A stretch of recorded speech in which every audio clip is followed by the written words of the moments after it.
Olá, pessoal! Aqui é a professora Malu Ramos. No Informando de hoje, abordaremos algumas questões relacionadas à realidade e desafios vivenciados pelas mulheres indígenas no Brasil. E para começar, vamos conferir um vídeo sobre essas mulheres? Nos últimos anos, mulheres indígenas têm ocupado cada vez mais a liderança na luta por direitos. São 85 organizações de mulheres indígenas espalhadas pelo Brasil e mais 7 organizações indígenas com departamentos de mulheres. Elas se mobilizam para proteger e chamar a atenção do poder público para as pautas de seus povos. Você sabia? Mulheres indígenas estão entre as mais vulneráveis e marginalizadas do mundo. Mais de 1 em cada 3 é estuprada ao longo da vida. Elas enfrentam níveis desproporcionais de discriminação e violência. Elas apresentam taxas acima da média para a mortalidade materna, gravidez na adolescência e doenças sexualmente transmissíveis, além de terem negados, com frequência, os direitos de garantia à terra e à herança. Apesar dos desafios que enfrentam, pessoas indígenas desempenham papéis importantes dentro e fora de suas comunidades, ajudando na prevenção de conflitos e construção da paz, promovendo técnicas de desenvolvimento sustentável e preservando práticas culturais e tradicionais. Empoderar uma mulher indígena pode ajudar a reduzir a pobreza, além de melhorar a saúde e o bem-estar das mulheres e suas famílias e apoiar os meios de subsistência de suas comunidades e países. Devemos proteger os direitos das mulheres e meninas indígenas. Como vimos, é urgente conversarmos sobre as mulheres indígenas e avançar em seus direitos. Por isso, nossa convidada muito especial se chama Evelyn Cristina Tupinambá. Ela é mãe, uma mulher indígena, ativista, pertence ao povo Tupinambá de Mairi, em Belém do Pará. Integrante da coletiva de mulheres indígenas e negras e quilombolas. Evelyn é graduanda em Geografia, licenciatura pela Universidade Federal de Goiás. Integra o laboratório La Gente, Espaço e Diferença. Trabalha questões étnicos, raciais, gênero, sexualidade e educação. Atualmente desenvolve uma pesquisa sobre as questões indígenas em escola não indígena.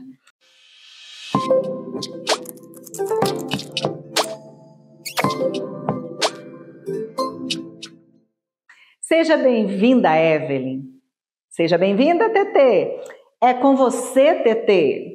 Pois é, Malu, que bom que a gente está trazendo essa nossa convidada fantástica que você já apresentou e que tem tanto, né, para nos passar aqui. Evelyn, obrigada pela sua participação aqui com a gente no Informando, viu? De nada, obrigada pelo convite. Como as mulheres, né, na comunidade indígena, na sua, Tupinambá, por exemplo, elas trabalham com as novas gerações para que as meninas possam ter essa voz, que os meninos também possam ter a sua voz, mas que ambos consigam ir juntos, trabalhar juntos, e não um sobre o outro. Como é que funciona isso? Bom, primeiro eu vou falar de uma diferença que tem, né, dos não indígenas, que eu vejo de como que eles se relacionam com a juventude, né? É uma coisa muito problemática.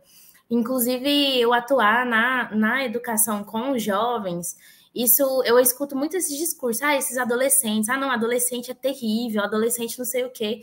Sendo que, gente, para nós, né, indígenas, para nós mulheres, sem a nossa futura geração, não tem como a gente dar continuidade na nossa história, né? Então, o nosso trabalho de base é sobre conscientizar as crianças, conscientizar os jovens sobre os direitos, sobre a questão cultural, né? De empoderar eles, de incentivar eles a estudar, de incentivar eles a ir para a universidade, porque muitas vezes muitos de nós não podemos ir para a universidade, mas a gente pode incentivar filhos, netos a estarem indo, né?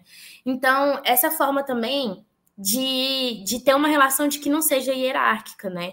De que seja uma relação horizontal mesmo, de que, claro que a gente tem que respeitar os nossos mais velhos, né? Que são as nossas bibliotecas vivas, mas também a gente respeita os jovens, né? Que a gente entende que eles são a continuidade da nossa luta e da nossa história, né?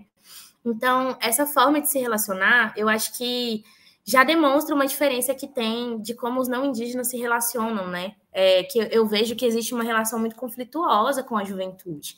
E aí eu acho que a gente precisa realmente valorizar a juventude e perceber o potencial que a juventude tem, porque são eles que vão transformar, são eles que vão mudar o dia de amanhã, né?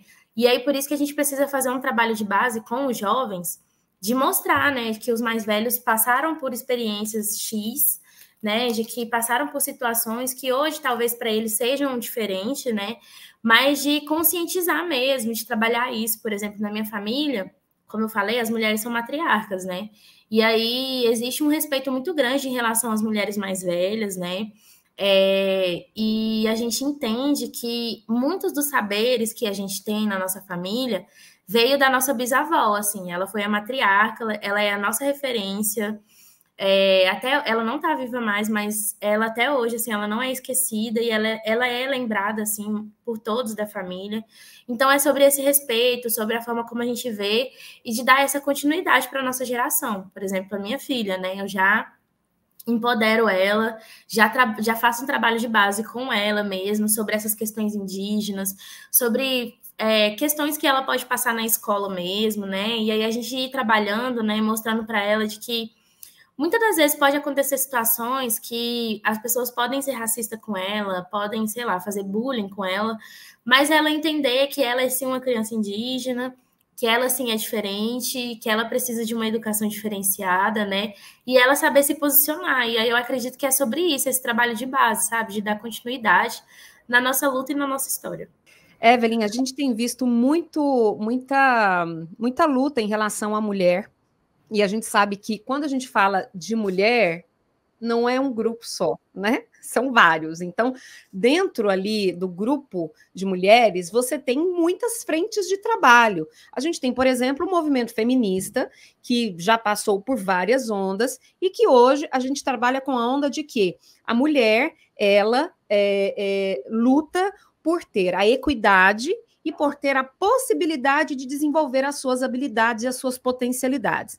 Eu quero saber, dentro dessa questão do movimento feminista historicamente constituído e essa questão da mulher matriarca, da mulher que tem voz historicamente constituída, você acha que existe uma relação com as duas coisas? Nossa,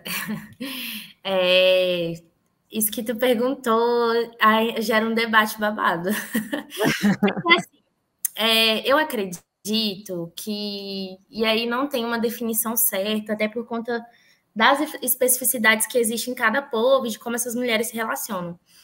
Mas eu acredito que o feminismo, talvez esse feminismo branco, ele não contemple a realidade das mulheres indígenas por conta das especificidades. Por exemplo, dentro do território indígena, quando uma mulher indígena sofre uma violência, muitas das vezes elas não têm apoio, porque é uma coisa naturalizada a violência com a mulher indígena. Então, muitas das vezes, e aí existe uma questão de política mesmo, né? Por exemplo, uma polícia militar não pode entrar dentro do território indígena. E aí existe uma questão, porque não tem, é uma palavra muito forte, mas muitas das vezes essas leis que tem para as mulheres não conseguem chegar dentro dos territórios, e aí muitas das vezes não conseguem contemplar a realidade das mulheres indígenas. Então, muitas das pautas que o feminismo branco levanta nem sequer chega perto da nossa realidade. Então, eu acredito que muitas das vezes esse feminismo, ele se distancia muito, ele faz, na realidade, segregar as mulheres do movimento em si. Então, quando a gente vai falar sobre feminismo, claro que a gente está lutando pelos nossos direitos enquanto mulheres indígenas, né? Mas, por conta das nossas especificidades, muitas vezes o movimento feminismo não consegue contemplar a nossa realidade, e justamente por uma falta de interesse de entender as especificidades das mulheres indígenas. porque a gente está lutando pelos nossos direitos, mas a gente está lutando pelos nossos direitos dentro do território, a gente está lutando pelos nossos direitos das nossas crianças se inserirem, talvez, em escolas, por exemplo, na cidade. São muitas questões, né?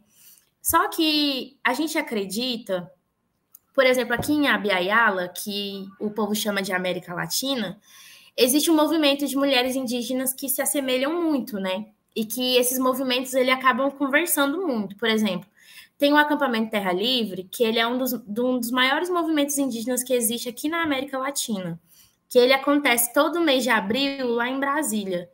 E aí, muitas das vezes, a gente faz uma roda de conversa onde une essas mulheres indígenas, tanto aqui do Brasil, quanto da Bolívia, quanto do Chile, que a gente sabe que são países que majoritariamente são de pessoas indígenas, né?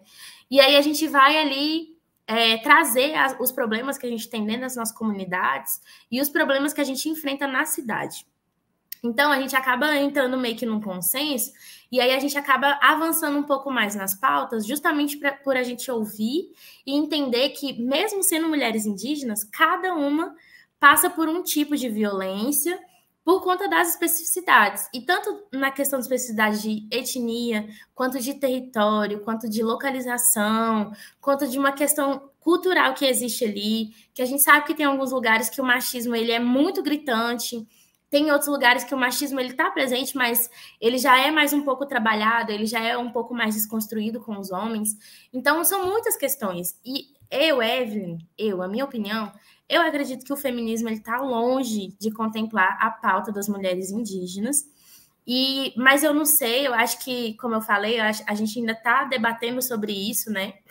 E dentro da luta é assim, né?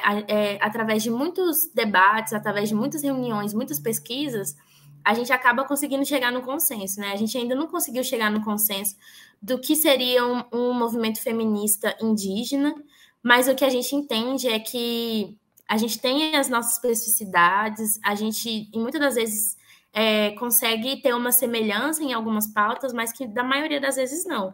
Mas eu acredito que é isso. Eu acho que o que mais aproxima o feminismo indígena das mulheres seria o mulherismo africano, que vem numa perspectiva vem muito de uma questão de base mesmo, vem muito uma questão ancestral, vem muito uma questão de respeito das nossas ancestrais, porque quando eu vou ler sobre as questões do feminismo branco, eu vejo que é uma questão muito individual, e eu não sou individual, tudo que eu faço é em coletivo.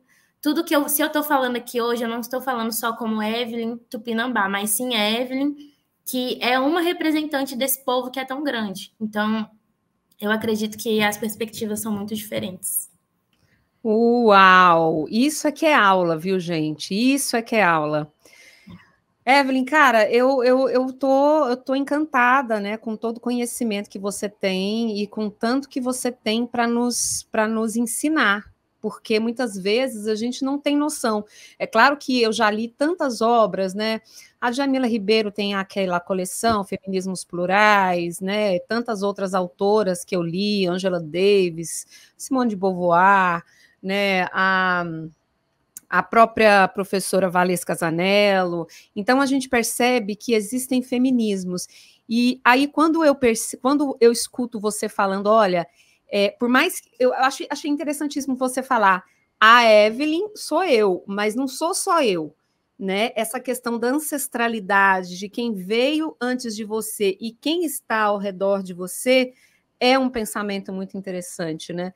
Que talvez até falte para a gente, que não é indígena, né? Mas a gente precisa aprender. E esse papo está muito interessante e elucidativo. A gente precisa aprender mais com quem tem a vivência. Vocês concordam? E se você pensa que acabou, hoje tem a segunda parte do Informando, que vem depois do intervalo. E no próximo bloco, a Evelyn vai nos contar mais sobre a realidade da mulher indígena e de que forma nós podemos interromper esse ciclo de silenciamento.